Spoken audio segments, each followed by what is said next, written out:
Bonsoir frère Pierre, Frère, comment ça va?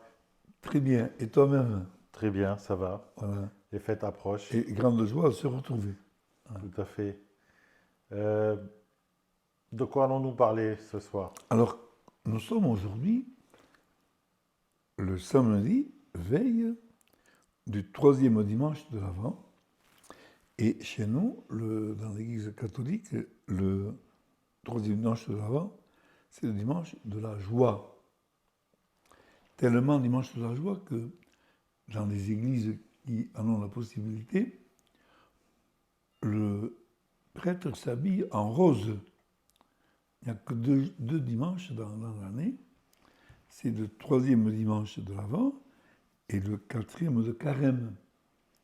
Dans les deux, au Carême, ce sera Laetare, donc soyez dans la joie, et Gaudete, réjouissez-vous, demain. Et la lettre, la deuxième lecture, c'est la lettre de Saint Paul, Philippiens, qui commence sa lettre comme ça, soyez dans la joie. Je vous le répète, soyez dans la joie, car le Seigneur est proche. Ne soyez inquiets de rien, mais dans toutes les circonstances, présentez vos demandes au Père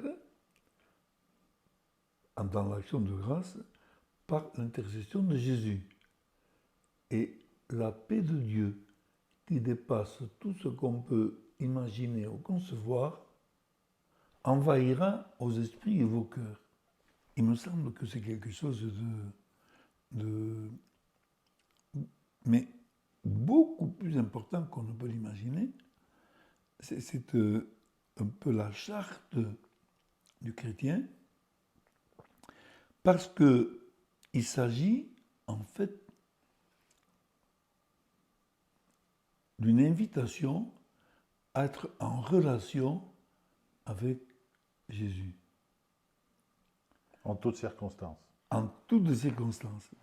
Parce que quand on dit soyez dans la joie, les paroissiens qui écoutent cette parole, ou dans les conversations interpersonnelles, comment peux-tu être dans la joie quand il y a la guerre en Israël et en Palestine, en Ukraine et en Russie, dans tant d'autres lieux, et qu'il y a toutes ces persécutions et tous ces martyrs, et toutes ces situations très difficiles, sans compter les relations interpersonnelles ou les inquiétudes personnelles très légitimes qui nous empêchent d'avoir la joie. Alors, quand Saint Paul nous dit soyez dans la joie, à partir de quelle situation il nous dit ça? Au niveau personnel, il a une lutte terrible à mener par rapport à tous les anciens juifs devenus chrétiens qui n'acceptent pas que les païens devenus chrétiens ne commencent pas par devenir juifs. Il a mené des années de lutte, alors que le Concile de Jérusalem s'était très bien exprimé là-dessus. Avec Saint Jacques, l'évêque de Jérusalem, il avait dit nous ne demandons rien d'autre que de s'abstenir de viande de sacrifice aux idoles et de. Oui, c'est tout. Et tout le reste, vous vivez le commandement de l'amour et ayez soin des pauvres. Mais il y a toujours eu dès le début cette tendance qu'on peut dire un peu traditionnalisante qui n'acceptait pas que la loi, le sabbat, tout ce qui concerne la loi juive, ne soit pas reprise par le christianisme nouveau.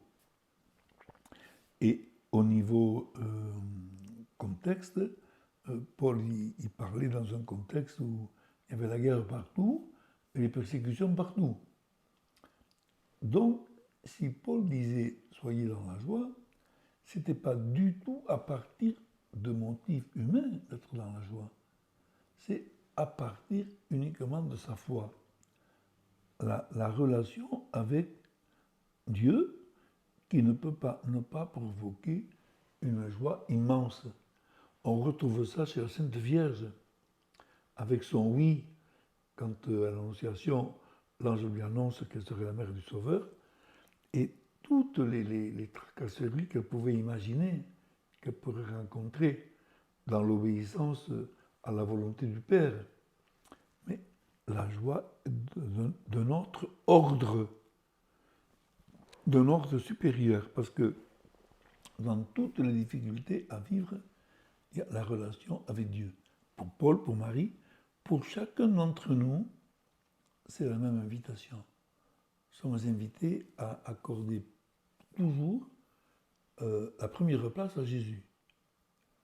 Et en faisant ça, tout le reste, les inquiétudes qui nous viennent, les obstacles à résoudre, nous le faisons avec Jésus.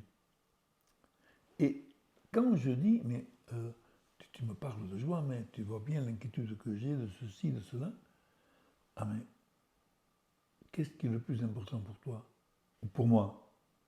Est-ce que c'est ce problème à résoudre, cet obstacle à contourner, ou bien le fait de vivre et cet obstacle et cette difficulté avec Jésus? Et il est très, très urgent que les chrétiens d'aujourd'hui redécouvrent ou découvrent cette réalité-là, parce que c'est la première. Et elle rejoint la base de cette charte que Jésus a énoncée, puisque j'ai parlé de charte, mais en fait, Saint Paul ne fait que reprendre la charte de Jésus. On revient toujours au chapitre 15 de Saint Jean, les versets 4 et 11. Demeurez en moi, comme je demeure en vous. Qu'est-ce que c'est la prière? Jésus, tu es là. Jésus, tu es en moi. Tu es ma lumière et mon salut. Et en demeurant en moi, nous dit Jésus, je vous dis cela, au verset 11 du même chapitre 15 de Saint Jean, je vous dis tout cela pour que ma joie soit en vous et que vous soyez comblés de joie. C'est ça qui est très, très, très oublié dans la vie de beaucoup, beaucoup, beaucoup de chrétiens et de chrétiennes, quelle que soit leur place dans l'Église. Le pape François le reprochait aux cardinaux de ne pas se laisser assez habiter par l'Esprit, par Jésus, Jésus ressuscité.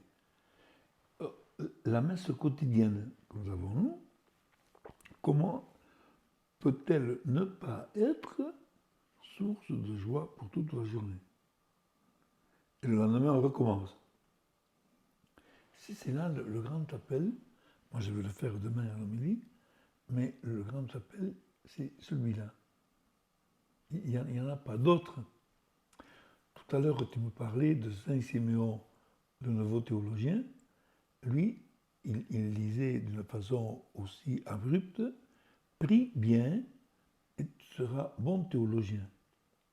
C'est comme ça qu'on peut trouver des gens qui ont beaucoup étudié la théologie, mais qui n'ont pas été imprégnés par cette présence de Jésus, alors que nous connaissons tous des hommes et des femmes qui n'ont pas un niveau théologique très fort, très élevé, mais qui ont une relation très grande dans la prière avec Jésus ressuscité.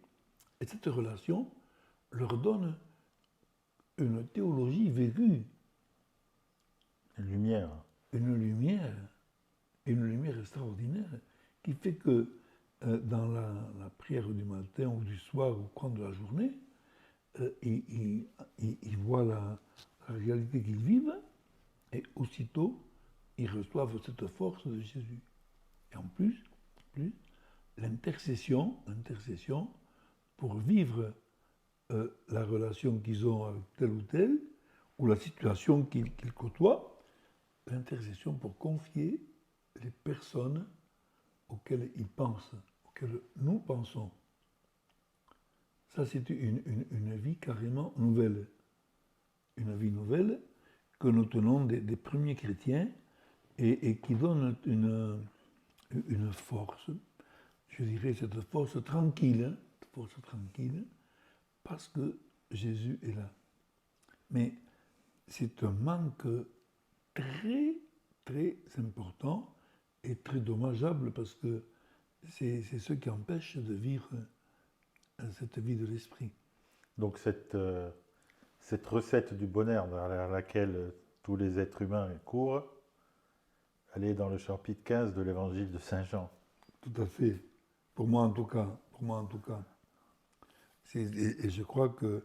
Et en plus, Saint Jean, et dans l'évangile de Saint Jean, il y a une phrase qui est encore beaucoup plus forte par rapport à l'intercession, la puissance de l'intercession, de la prière de demande, la puissance. Au chapitre 12 de Saint Jean, chapitre 12, 13, 14, Jésus dit, celui qui croit en moi fera les mêmes œuvres que moi, il en fera même de plus grandes, parce que je vais au Père. Et tout ce que vous demanderez au Père en mon nom vous sera accordé, afin que le Père soit glorifié dans le Fils.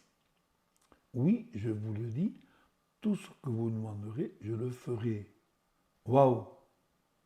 Ça, c'est... Alors, on ne peut pas comprendre comme ça, c'est pas possible. On ne peut pas faire sur ce que Jésus fait, et encore moins plus. Mais il nous propose de le laisser, lui, faire en nous, à travers nous. C'est pas nous qui faisons, c'est lui. Alors quand il dit, celui qui croit en moi fait la même chose que moi, celui qui m'accueille me permet de faire en lui les œuvres que moi seul je peux faire. C'est un enseignement tellement important qu'on va en rester là pour aujourd'hui. Parce qu'il y a de quoi... J'aurais une petite question à te poser. Oui, je t'écoute. Par rapport à ce que tu disais avant. Cette nécessité de prier qui nous renouvelle et puis de reprier le lendemain.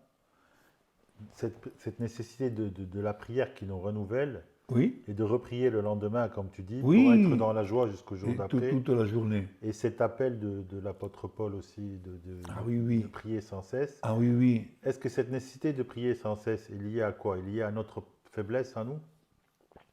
Elle est liée... À notre ignorance, à notre mauvaise mémoire Elle est liée à notre foi, à notre amour. Je ne peux plus... À notre soif alors? Oui, mais plus que ça, à sa présence. Je ne peux plus dire Jésus, tu es en moi, sans être en constante relation avec lui. C'est la foi elle-même qui est prière. Parce que la foi, c'est l'accueil de la présence. Il ne s'agit pas d'une prière récitée ou lue. Il s'agit d'une prière, la présence de l'Esprit. Le fameux SOS Jésus et merci Jésus, qui correspond à la fameuse prière orthodoxe qui part du publicain de l'Évangile, Seigneur Jésus, Fils de Dieu, prends pitié du pécheur que je suis. Mais moi, je la trouve très longue. Et Jésus me suffit. Parce que Jésus veut dire Dieu sauve, le sauveur. Ça vient, la prière est la première conséquence de la foi. Si je sais que tu es là, je te vois, je ne vais pas faire comme si tu n'étais pas là. Oui, oui. Je ne vais pas partir derrière le Ça me fauteuil. renvoie sur l'image de la vigne et des sarments. C'est ça, le 15. Elle doit tout le temps prendre la sève. Le chapitre 15 de Sinon, Saint ça Jean, va c'est pas. ça, hein, c'est demeurer en moi. C'est dans le 4e verset de Je suis la vigne et vous êtes les sarments. Et celui comment il dit ça? Si vous ne demeurez pas en moi, vous ne pouvez rien faire. celui qui demeure en moi et en qui je demeure portera beaucoup de fruits. Le fruit et la présence, c'est pareil. Amen. Amen. Merci mon frère. On va arrêter là. Il faut que j'aille prier un peu.